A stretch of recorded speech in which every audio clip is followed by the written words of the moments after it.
गाजियाबाद के मोदी नगर में सीएम योगी का मतदाता संवाद, विपक्ष पर जमकर किया प्रहार। सीएम योगी बोले, पिछली सरकारों के अपराधी मित्र थे, काली कमाई बंगलों में छिपाई जाती थी, हमने बुलडोजर लगाकर पैसा निकाला। सीएम योगी का अखिलेश यादव पर निशाना, कहा सपा को थोड़ी भी शर्म नहीं बची है, उसने आरोपियों को फिर से अपना प्रत्याशी बनाया। सीएम बोले, 5 साल के अंदर जितने भी दंगे हुए थे सबसे चुन चुनकर हिसाब लिया, क्योंकि आम नागरिक की सुरक्षा से खिलवाड़ करने वालों को बख्शा नहीं जा सकता। सीएम योगी ने अपने भाषण में कहा, लाल टोपी का मतलब दंगा, हिस्ट्री शीटर और किसानों के ट्यूबवेल से पंप चोरी कर। सीएम योगी ने कहा, हमने ना जाति देखी, ना चेहरा देखा, ना हिंदू देखा, ना मुसलमान, सबका साथ सबका विकास बीजेपी का नारा। समाजवादी पार्टी की एक और लिस्ट जारी, लिस्ट में 10 उम्मीदवारों के नाम शामिल। लखनऊ पूर्व से अनुराग भदौरिया को मिला टिकट, बांगर मऊ से मुन्ना अलवी उम्मीदवार।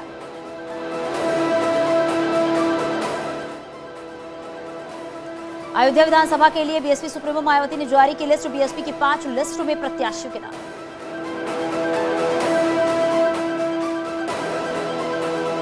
कल केंद्रीय मंत्री अमित शाह का दौरा, इस्लाम नगर में सहसवान से बीजेपी प्रत्याशी डीके भारद्वाज और सदर सीट से महेश गुप्ता के डोर टू डोर कैंपेन करेंगे, बाद में बदायूं सदर में रहेंगे शाह।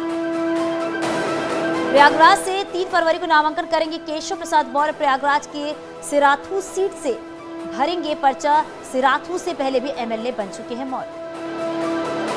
मायावती कल आगरा में करेंगी जनसभा, कोठी मीना बाजार में जनसभा का आयोजन, आचार संहिता का अनुपालन कर होगी जनसभा। मेघवाल का अखिलेश पर हमला, कहा वो समझते हैं कि करहल सीट उनके लिए सुरक्षित है, लेकिन इस बार बीजेपी अपना परचम फहराएगी। अर्जुन राम मेघवाल ने कहा है कि एसपी सिंह बघेल बीजेपी के मजबूत प्रत्याशी हैं, बघेल बीजेपी की मजबूती देंगे।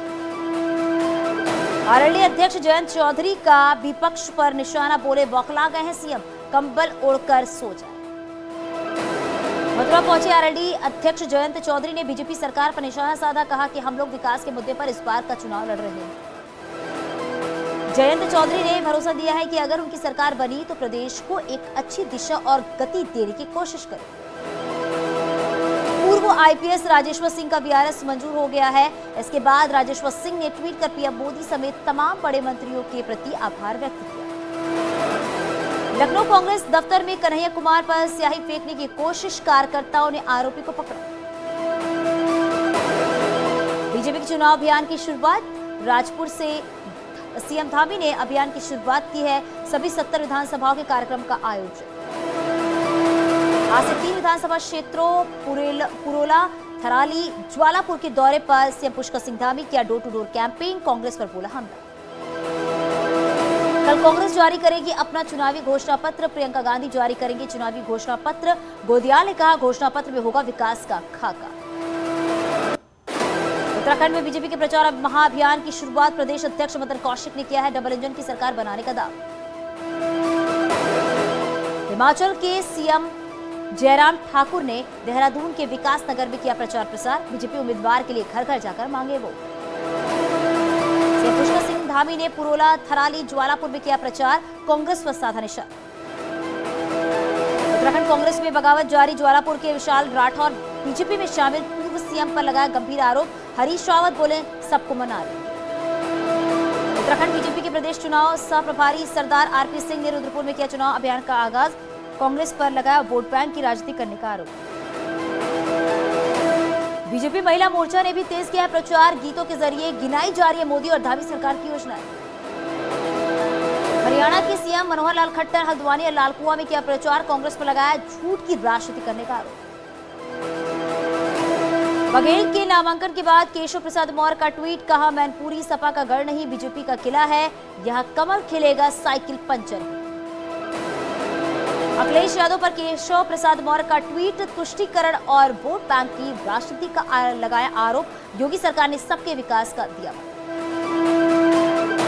लोकसभा में बजट भाषण की शुरुआत करते हुए वित्त मंत्री निर्मला सीतारमण ने कहा भारत की विकास दर 9.27% रहने की उम्मीद। भाषण के दौरान वित्त मंत्री निर्मला सीतारमण ने कहा है कि जनवरी 2022 में जीएसटी कलेक्शन 1,40,986 करोड़ का रहा है, जो कि जीएसटी की शुरुआत के बाद से सबसे ज्यादा। वित्त मंत्री ने कहा, कोरोना की ओमिक्रॉन लहर के बीच टीकाकरण की रफ्तार ने हमें बहुत राहत दी है। सबके प्रयासों से मजबूत विकास का प्रयास जारी रहेगा। वित्त मंत्री का ऐलान, भारत में बनाई जा सकने वाली इंपोर्ट होने वाली दवा महंगी है। 80 लाख लोगों को पीएम आवास योजना का लाभ। मिशन शक्ति, मिशन वात्सल्य, सक्षम आंगनबाड़ी पोषण 2.0 शुरू किए गए। किसानों की आय को बढ़ाने के लिए PPP मोड में योजना शुरू की जाएगी।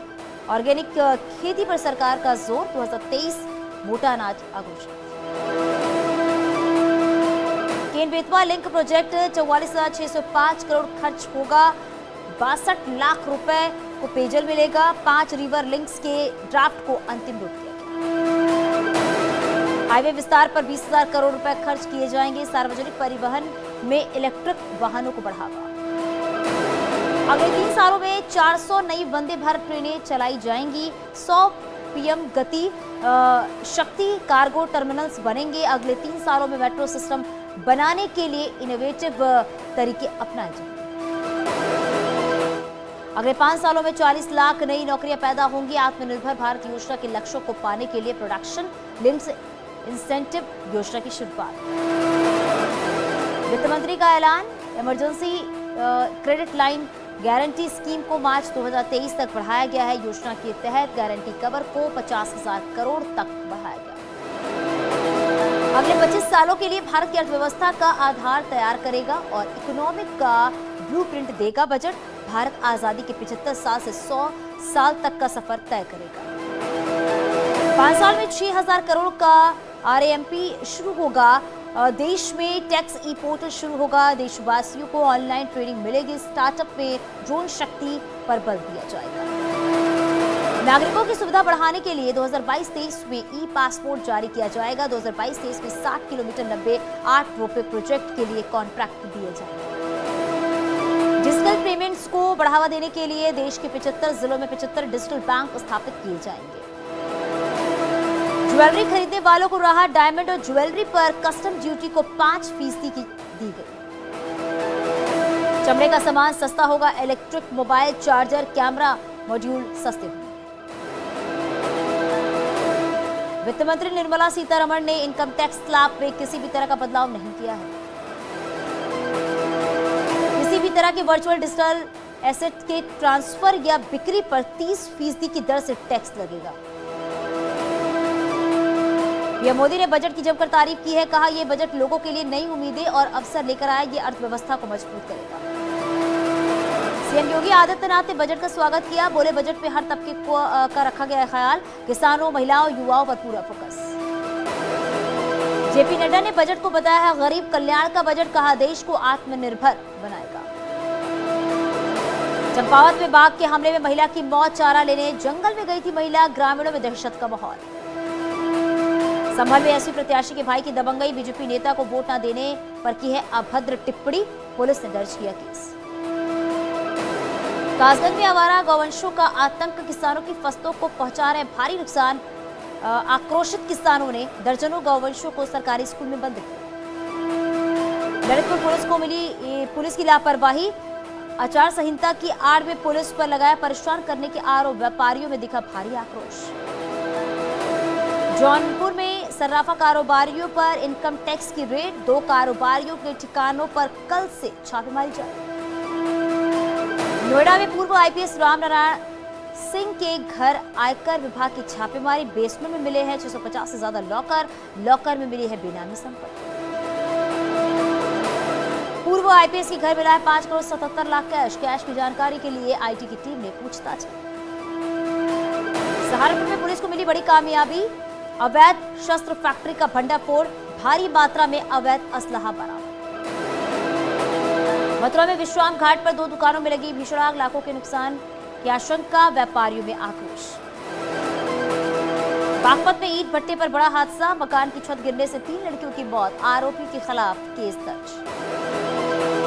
हरदोई में मानवता शर्मसार, गोबर की ढेर में जिंदा मिला नवजात, बिहटा गोकुल थाना क्षेत्र का मामला। शाहजहांपुर में उमड़ा आस्था का सैलाब, मौनी अमावस्या पर्व पर गंगा में स्नान के लिए उमड़ी भीड़।